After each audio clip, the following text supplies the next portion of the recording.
Nice that the growing house is coming back again in history. Wir bleiben jetzt beim Thema Gewerbe und kommen nun zur Bauaufgabe Büro. Das One Angel Square in Manchester ist das Headquarter der Cooperative Group. Es ist das größte Bürogebäude in Manchester zurzeit mit 3.500 Mitarbeiterinnen und Mitarbeitern unter einem Dach. Und wie viele Bürogebäude soll es in erster Linie flexibel und nachhaltig sein, aber es ist auch dezidiert ein Landmark geworden, Sie werden es gleich sehen, und Aluminium spielt dabei eine ganz wesentliche Rolle. Ich freue mich nun sehr, Herrn Johannes Söllinger von Sapa Building Systems hier begrüßen zu dürfen. Sie sind Weltmarktführer bei Aluminiumlösungen für Profile, Gebäudesysteme und Präzisionsrohre und außerdem, sehr erfreulich ist, Hauptsponsor bei Turn-On. And also I'm very happy to welcome Nab Speakes, representing 3D Reeds Architecture in Manchester, where he is Divisional Director. Bitte, ich freue mich auf Ihre Vorträge. Ich wünsche einen schönen Nachmittag, bedanke mich, dass wir Turn-On-Partner sein dürfen und möchte Ihnen kurz Sapa Building Systems vorstellen und zum Projekt dann überleiten. Es hat einen starken Österreich-Bezug, ich komme dann zu sprechen. Tageslichtqualität und solarer Energieeintrag, Energiegewinnung, Kontrolle sind zentraler Bestandteil Ihrer Planungen. Diese beiden Anforderungen sind bestimmend für die Gestaltung der Gebäudehülle mit großflächigen Fenstern und Glasfassaden. In Verbindung mit größtmöglicher Gestaltungsfreiheit, dem Wunsch nach Werterhalt, nach langer Lebensdauer, erachten wir, die Sapa Building Systems, das Material Aluminium als das geeignete. Aluminium hat überlegene und einzigartige Eigenschaften. Es bietet damit größtmögliche Kreativität, freien Raum. Es hat sehr geringes Gewicht, eine hohe Festigkeit, überlegene Verformbarkeit, individuelle Modellierung ist immer möglich und es ist zudem sehr korrosionsbeständig mit einer langen Lebensdauer. Hervorzuheben ist die gute Recycling-Eigenschaft. Auch beim mehrmaligen Recycling bleibt das Material die volle Leistungsfähigkeit erhalten. Als Unternehmen Sapa widmen wir uns seit den 60er Jahren diesem Material und den damit verbundenen Lösungen. Wir sind Weltmarktführer für Aluminiumlösungen. Wir sind in 130 Ländern der Erde aktiv. Wir unterhalten in 40 Ländern der Erde Produktionsstätten.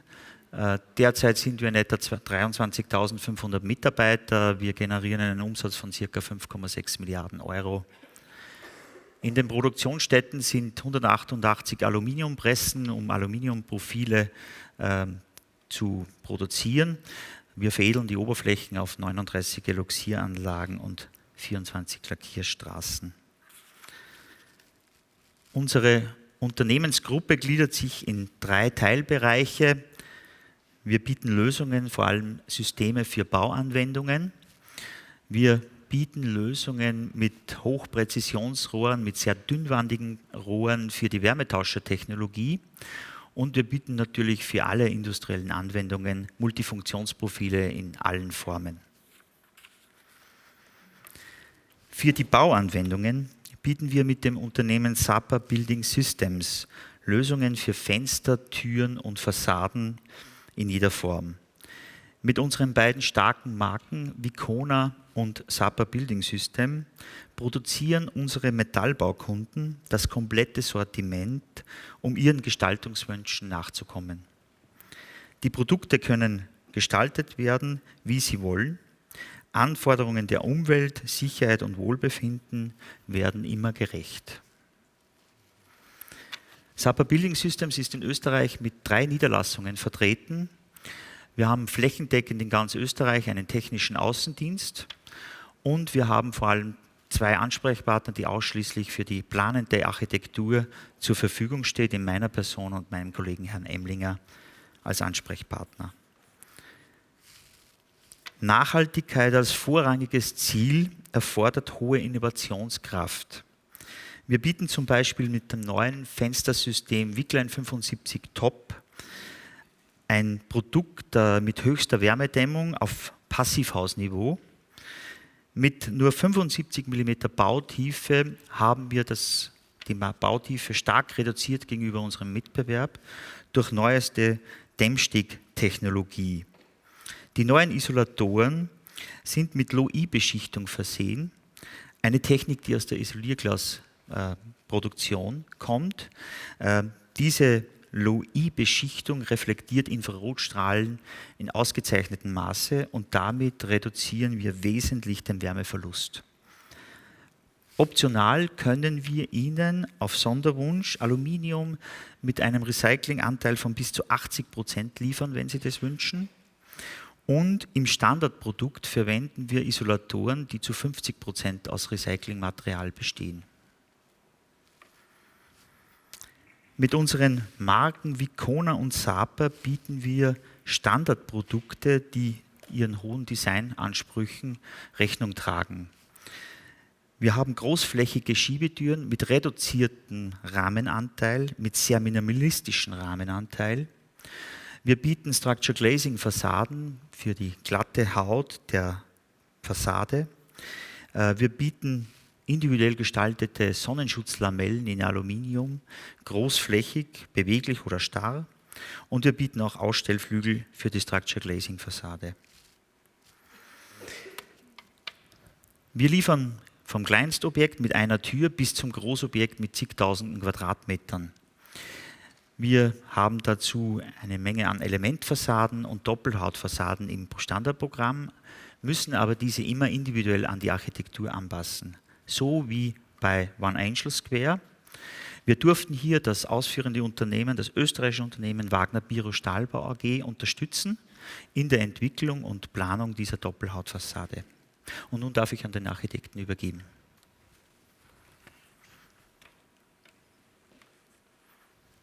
Thank you very much.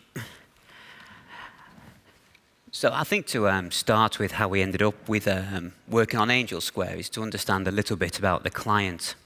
So the cooperative group are a family of businesses which are farming, energy, banking, insurance, and they were founded in 1880. And as they've grown over the time, they've started moving into more and more iconic buildings. Now, this picture here is actually a black and white, not a summer in Manchester. And in the centre there, where the big tall tower is, that was the tallest commercial building in the UK in 1960. And that was the home of the cooperative movement. And all around that estate, over the next 40 years, they started to expand. And the cooperative started off as a base of people working together under one roof, each business working hand in hand. But as times changed and they moved into the different buildings, they became more isolated, working independently, and where they went from working in the 60s, very much a traditional office setup at the time. You'll notice at the front there, one phone in an office space. I suspect there's numerous people here with 2 phones on their person. So around 2008, the cooperative approached us and said, could we start to have a look at their existing estate, make sure the building's being used as originally intended, and then make suggestions of how we could make them a bit more energy efficient.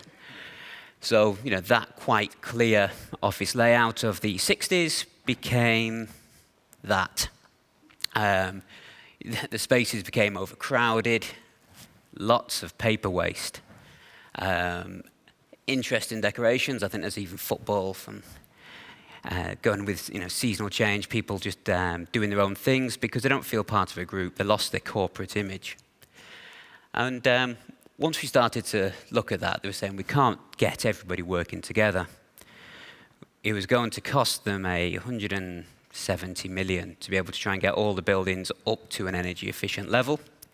So what we were asked to do then is, could we start to look at implementing a new approach, new working strategy, help them change their workplace environment. And to do that, we had to understand how business has changed, technology has changed. So I say we were approached around 2008 to start the work. But you can see, in 2000, the most technological advanced computer was the iMac. It was the size of a TV monitor, cost £1,500, and it had 128 megabytes of RAM.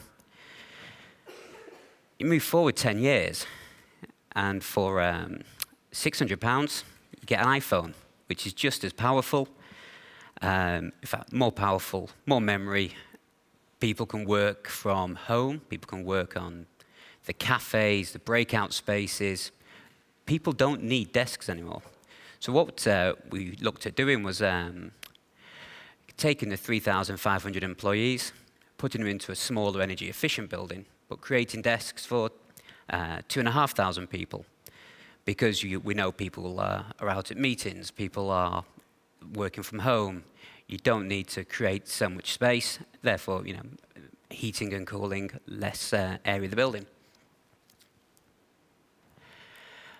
And our brief was very simple. It was, can you please provide 330,000 square foot of office space?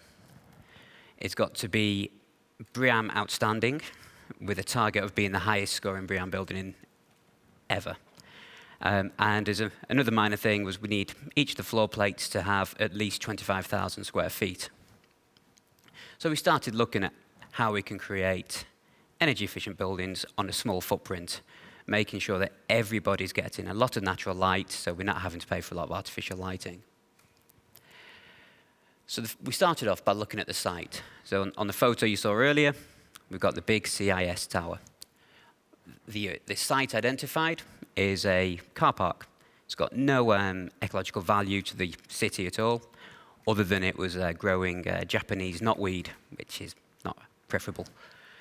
So what we started looking at was to maintain connectivity with the gardens at the back and the housing quarter to the sides. We can halve the site. And by halving the site means we could give back a public realm back to the city.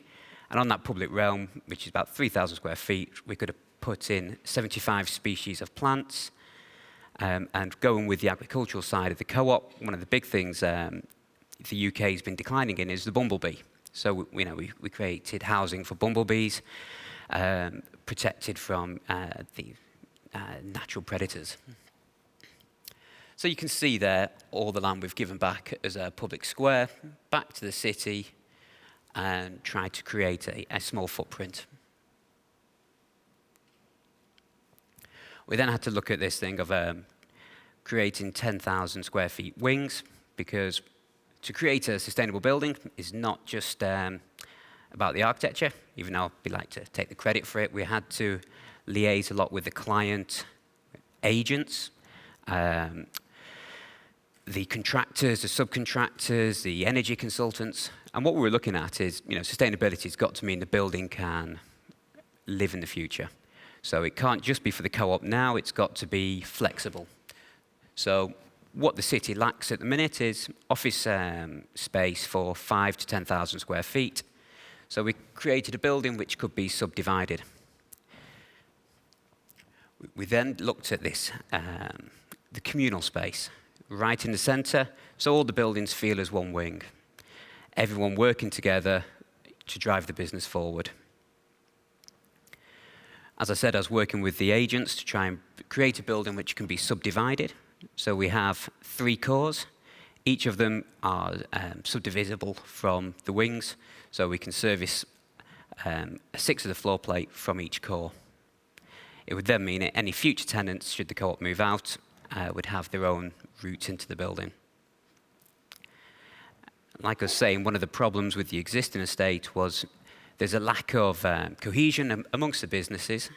So what we tried to create on the wings of the building was areas where different businesses could work together, create breakout spaces for meeting space, areas where if you haven't got a desk, you can go and grab sit on a beanbag, use your iPhone to connect back to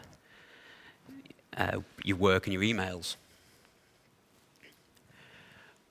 We then started looking at penetrating such a big building with natural light. And one of the big things we were having to look at was light into the building. We used a double height entrance, so you always had a lot of light coming in at the lower levels because it's a big, tall building.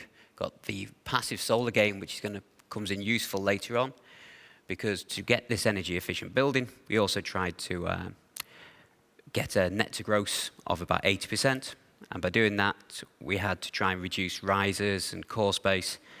So what we do is we use the central atrium as an exhaust riser, essentially. With the way the cooperative works, we're trying to also abolish the typical hierarchy of an office, where you have the management at the top. We wanted everybody to have good views back across the city, views into Lightwell, over the gardens at the rear. We use the double skin facade, which in Manchester, I think this is one of the first buildings with an active double skin facade. We use that as almost like an environmental veil. We can control in the summer, we allow the air to pass through so it does not overheat. And in the winter, we can close it off to act as a thermal buffer to the main office space, which means we can reduce the heating load and temperature differential from external to the office space. And as I was saying earlier, making sure we had light into the atrium was important, but also making sure we weren't generating glare and overheating. As I say, because we exhaust the hot air through the atrium, the sun was actually helping to create the stack effect and the chimney effect. So I think this was probably one of the most important sketches we had of the scheme very early on, because this set the criteria